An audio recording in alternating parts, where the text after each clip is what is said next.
বিশ্বজিৎ দাসের বাড়িতে ইডি তল্লাশি 24 ঘন্টা পার, এখনো চলছে ইডি তল্লাশি। এ বিষয়ে আমরা কথা বলবো ওদের সঙ্গে। সরাসরি টেলিফোন লাইনে রয়েছেন আমাদের প্রতিনিধি অভ্রদীপ। অভ্রদীপ, দেখো, যেমনটা জানতে চাইবো যে বিশ্বজিৎ দাসের সল্ট লেকের বাড়িতে ইডি হানা, 24 ঘন্টা পার, এখনো তল্লাশি চলছে, কি জানা যাচ্ছে?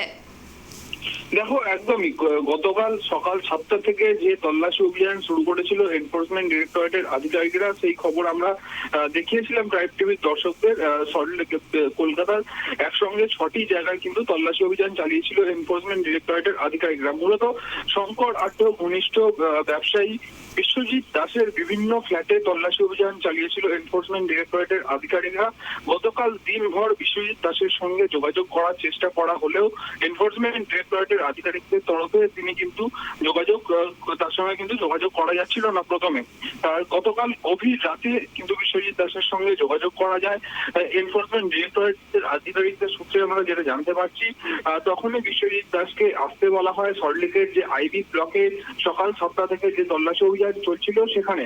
এবং গতকাল রাতভর তিনি যখন আসেন সল্টলেকের ওই ফ্ল্যাটে, এবং তারপর থেকেই কিন্তু তাকে জিজ্ঞাসাবাদের পর্ব শুরু করা হয় এনফোর্সমেন্ট ডিরেক্টরেটের আধিকারিকদের তরফে। এবং এই জিজ্ঞাসাবাদের প্রক্রিয়ায় মূলত যেটা জানা গেছে যে কয়েক হাজার কোটি টাকা কিন্তু ফরেক্স ট্রেডিং এর মাধ্যমে বিদেশে পাঠিয়ে দেওয়া হয়েছে। এবং এই বিশ্বজিৎ দাস, তোমাকে বলে রাখবো যে শঙ্কর আড্ড, যিনি ইতিমধ্যেই রেশন বন্টন দুর্নীতি মামলায় গ্রেপ্তার হয়েছেন এবং তিনি জেলে আছেন, তার কিন্তু এই ফরেক্স ট্রেডিং এর যে বিজনেস ছিল, তার একসময় শঙ্কর আড্ডর ম্যানেজার ছিলেন এই বিশ্বজিৎ দাস। এবং বিভিন্ন যে হাওলা যোগ, সেইগুলো কিন্তু তাকে জিজ্ঞাসাবাদের মাধ্যমে জানা গিয়েছে। এবং এখনো পর্যন্ত জিজ্ঞাসাবাদের প্রক্রিয়া এবং তল্লাশি অভিযান চালাচ্ছেন। তুমি যদি ঘড়ি হিসাবে ধরো তাহলে প্রায় 28 থেকে 29 ঘন্টা পেরিয়ে গিয়েছে, এখনো কিন্তু তল্লাশি অভিযানের পর্ব এবং যে জিজ্ঞাসাবাদের প্রক্রিয়া সেটা কিন্তু চালাচ্ছেন এনফোর্সমেন্ট ডিরেক্টরেটের আধিকারিকরা। তার পাশাপাশি বিভিন্ন যেরকম হাওয়ালা যোগের কথাও উঠে আসছে এই জিজ্ঞাসাবাদের পর্বে। বিভিন্ন যে কোটি কোটি টাকা বাইরে পাঠিয়ে দেওয়া হয়েছে সেটাও উঠে আসছে। এবং তদন্তকারীরা, যেমনটা সূত্রের খবর আমরা পাচ্ছি, এই বিশ্বজিৎ দাস কিন্তু জিজ্ঞাসাবাদে একাধিকবার কিন্তু এই যে জিজ্ঞাসাবাদের প্রক্রিয়া এবং তদন্তে কিন্তু অসহযোগিতা করছেন, তেমনটাই কিন্তু এনফোর্সমেন্ট ডিরেক্টরেট সূত্রে জানা যাচ্ছে।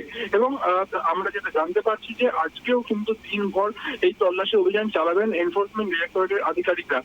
বিশ্বজিৎ দাসের সঙ্গে কারা কারা লিঙ্ক রয়েছেন, শঙ্কর আড্ডর সঙ্গে তার কি সম্পর্ক ছিল, প্রাক্তন ম্যানেজার এবং এখন কি সম্পর্ক রয়েছে তার সঙ্গে, এখনো কি তাদের মধ্যে কোনো রকম যোগাযোগ রয়েছে কিনা, বা শঙ্কর আড্ডর ম্যানেজারি পোস্ট কেন তিনি ছাড়লেন বা কেন তিনি সেখান থেকে সরে এলেন, এই সমস্ত বিষয় নিয়ে এবং যে বিভিন্ন হাওয়ালা যোগের কথা উঠে আসছে সেই সমস্ত বিষয় নিয়ে কিন্তু জিজ্ঞাসাবাদের প্রক্রিয়া এখনো পর্যন্ত চালাচ্ছেন এনফোর্সমেন্ট ডিরেক্টরেটের আধিকারিকরা।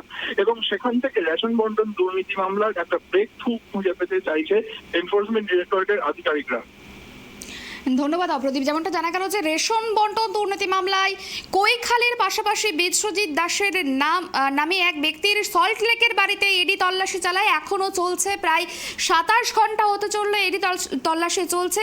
তবে যেমনটা সূত্র মারফত জানা গিয়েছে যে আজও তল্লাশি চলতে পারে, এমনটাই সূত্রের খবর।